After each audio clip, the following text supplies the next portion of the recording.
Well, I think it's, it's always so cool to be able to be in those situations with people that have gone through similar experiences in life. And I guess that's even what I found with doing this show is you end up realizing how much more similar we are than not. And so, you say that there's actually a lot of similar themes in your lives growing up.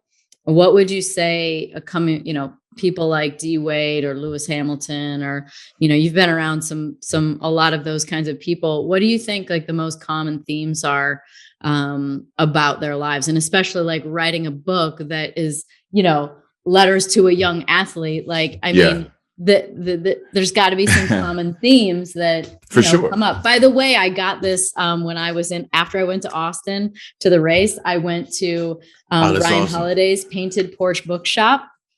And they got it stamped, so that's all right.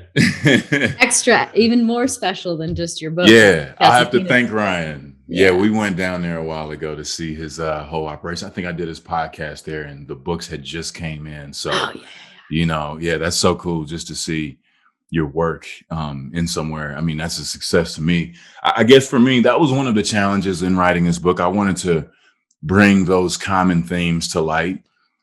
Because that, in my success, that's kind of the thing that I found was that we can all relate to each other. There's always this moment of truth to where you have to make a decision on what you're going to do. Mm-hmm. And then that doesn't mean everybody's going to believe you. There's going to be a long, tough road, that's promised in whatever goal you're trying to pursue. So for me, in that reaching, the pinnacle of my goals, winning championships, being able to do some great things, play with the best athletes in the world, be the best athlete in the world, travel the world, win gold medals. I mean, the chase goes on. I always say kind of one of the fascinating things after you accomplish the championship is they come out there, they sweep up the confetti. Now it's about next season. And if you wanted, people were like, you don't get the credit that you feel that you deserve and all those things. So my thing was just to focus on the journey of what you're doing. Make sure that every day you're working toward a goal. And that's a good start. It can be so many challenges that come your way.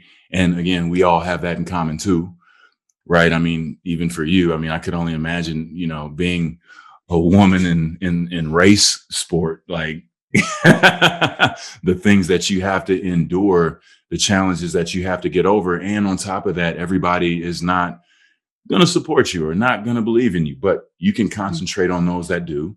You can build a very strong support system and a very strong team around you. And, if that's not the case, if you're not feeling where you're supposed to be, then have the courage to make some changes. I think that's easier said than done, because what that takes is self-confidence, right? Of course, it's all easier said than done when it's written in a book and it's all done. And we're like, wow, I just, I believed in myself. It's in the moment, of course, especially the people listening that, especially I think this will get some, younger aspiring athletes. And it's just of course it's easier said than done. So what is it how do you get the confidence, or where do you find it? Where do you find the confidence to go, I'm not getting the kind of support I need. I'm not hanging around the right kind of people. I'm not having the right discipline. There's a lot of things that go into it. How do you have any awareness? And then how do you get to awareness? I think self-assessment is always a very good thing to do. Sometimes you have to sit, assess your goals, write down your goals if you need to, be honest about where you are. And, good, bad, or indifferent, there's still going to be a next step regardless. I'm kind of an organized person, so this is just my kind of what I do, but I always kind of self-assess and see where I'm at. How do I feel? And, sometimes that takes investing time in yourself. And I think, in the day-to-day, we can get away from that sometimes, or a person can become overwhelmed and they won't work on what they need to work on for themselves. It'll just be trying to work on that thing that everyone thinks it should, they should be. So for me, I always just try to keep that in mind. For me, maturing to where I am now, I have 5 children, like I said before. So my first job is being dad. And I have to make sure that I'm in the right headspace every day, to be able to talk to them, to be able to let them know, okay, this is what we're doing today. We've got to finish school. We've got why? Because this is our goal, to be educated, to have, access and be successful later on in life. And then really kind of pick up from there and go from there, try my best to stay present, and whatever the day brings along, try to dive fully into it. I always think about this with athletes. It's like, I don't feel like you really plan retirement. There might be like an idea where you go, maybe in a few years, maybe I'll play for like 5 more, maybe 3 more. Like that's kind of the limit of what you think about when you think about retiring as an athlete. Because if you're going to play or participate at the level that you need, that you want to, and that you deserve to play at and participate at, you can't be thinking about retirement. So it either happens one of 2 ways. It's kind of, an epiphany, like all of a sudden I'm just not into it anymore. Or you have something happen like with you where you had blood clots, and like all of these things are physiological that you can't do anything about. And so I think that's a lot of times how a career ends for an athlete. It tends to always feel a little sudden because you can't anticipate the moment. You don't want to play in anticipation. You're playing all in. For sure. But you've got the job of being a basketball player and all the things that go into that. But then you talked about now, you're like, my job now, I'm a dad. And so I'm kind of curious, like, cause those are, they're both jobs for sure. But, I'm guessing that there was that point in time when you were playing. I don't know if you had all 5 of your kids while you were playing or not, but I'm sure you started to have a couple of them. Like, the job of basketball played the primary role, and now you have like solid job of being a dad, and that's your main role. And so, what can you bridge the gap on? Because there's not a lot of basketball players out there, but there's a lot of dads out there. Right. So like, what did you learn from basketball that helps you being a dad? It's all about teamwork, whether you're the leader or the follower. In order to accomplish great things, you have to have a great team, be a part of a great team. And it requires each person to facilitate what they facilitate, to play their role. And I really got that from being in basketball. I wrote about it in my book, Checking Your Ego. One of the things that I found fascinating in my career was that I got to take part in a team to where I was the third leg of the stool, which is still pretty good. Well, in when we're all shooting shots, every basketball player, playing boy or girl out there, when they shoot that shot, what are they doing in the playground or on their backyard basketball? They're counting down 3, 2, 1, and they're making the shot. If you miss it, you redo it. And you can't go home until you make it, right? Can't go home until you make it. Now, nobody's necessarily making the defensive play, imagining that, or getting that rebound or getting that block in terms of basketball. But all of those things happened to me because I made the sacrifice, and we all made the sacrifice to be part of a bigger team.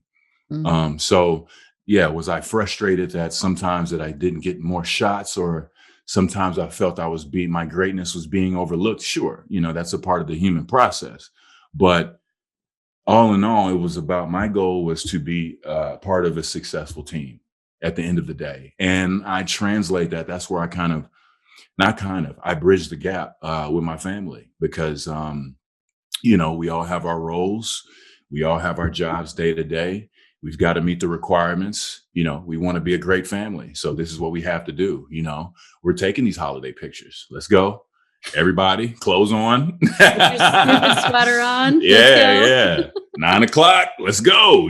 Vacation. All right, let's go. Get those bags. We got to get them checked. It's I told you how many kids I have. So we're a large team when we move.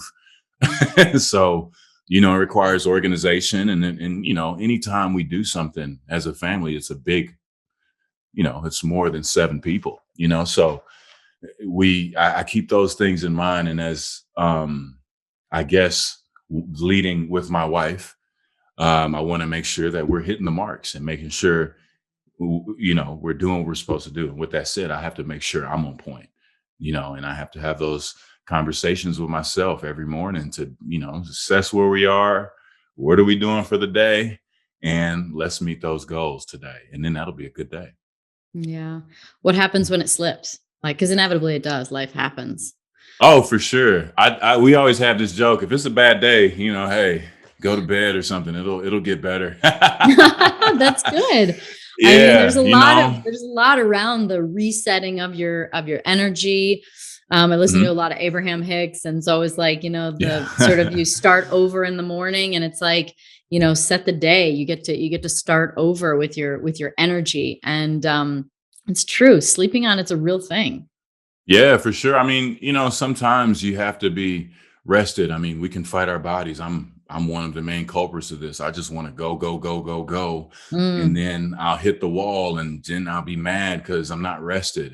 It's all about finding that balance. And that's kind of one of the reasons why I wanted to fall into being, full-time dad, full-time father and all that stuff, because I found, to be honest, it was way easier playing basketball, because it's what I do. Being a dad is what I do.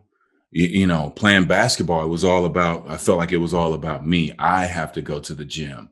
I need to lace up my sneakers so I can have a good game tomorrow. You need to be quiet so I can get rest, which is great. People play their role. My family played their role after that, during that time. But after that, it kind of, it's more of a team thing now. Now I have to go to golf lessons and tennis lessons and basketball lessons and be patient and pack the lunches and for someone. For what was the that team. like? I mean, that's a big transition. I mean, as athletes, like I get, spoken to about kind of the dynamics within my life and how things have gone, but that's for sure one of them is like you're so focused and dedicated on what you're doing, and you need to be. So what peaked? I'm wondering, like, what kind of triggers and what kind of things popped up that you're like, I better deal with this or this is going to be a problem? Well, I mean, right away, I saw the dynamic of the household. I have 3 boys, and at the time when I knew I wasn't going to play basketball anymore, my little ones were babies. My twins were babies, but still, I have a brother, so I know how boys in the household can be. And how is that, by the way? What does that mean? I didn't grow up with boys. What does that mean? Oh, it's rambunctious, high energy. Oh, it's like atoms bumping off of each other. It's the same exact thing. They're just bigger and growing. Yeah, and hungry. Yeah. But, that was one of the things that helped ground me, was taking my son to school in the morning every day. He was in the first grade, and I was in the carpool every day. I'm fresh off of not playing basketball. Chris we're Bosh making this change as a family. Line. People, no doubt, they had to have stopped. Oh, yeah. They must have knocked on your window. They must have. 100%. I still get approached today. Like, oh yeah, you were in the carpool, man. Yeah, we were hearing about you. I wanted to, but even then with my son, that wasn't enough. He said, Dad, sometimes we get there early. He said, hey, Dad, walk me to class. Okay, so I walk him to class. Then after that, if the kids aren't in, if everybody's not in school yet, pick up that book, read that book for me, and we did that every morning. And so that kind of got me into a rhythm, but it also showed me being a part of the community of the school. And this is pre-pandemic, of course, making sure that my son is getting the education that he needs, having that sense of knowing that it's bigger than just me. It's more than just how I'm feeling or what I want to do.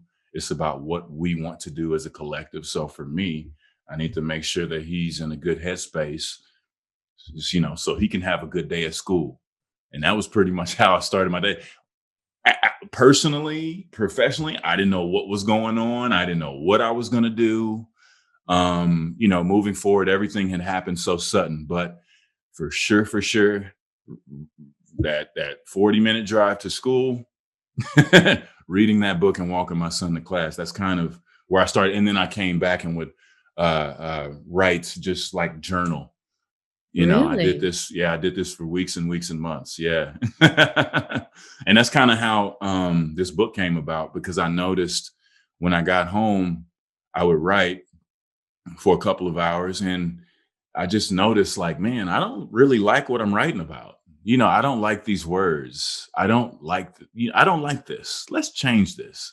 And that made me realize where I was mentally. And so you were asking me that question earlier. That was one of the things I did to help me out. I call it free writing. Just free write, boom, boom, boom, boom. And then you read Wow. it, and I cringe a little bit and say, Mm.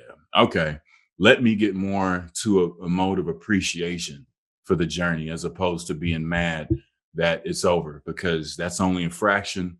Hmm. This life thing is much bigger.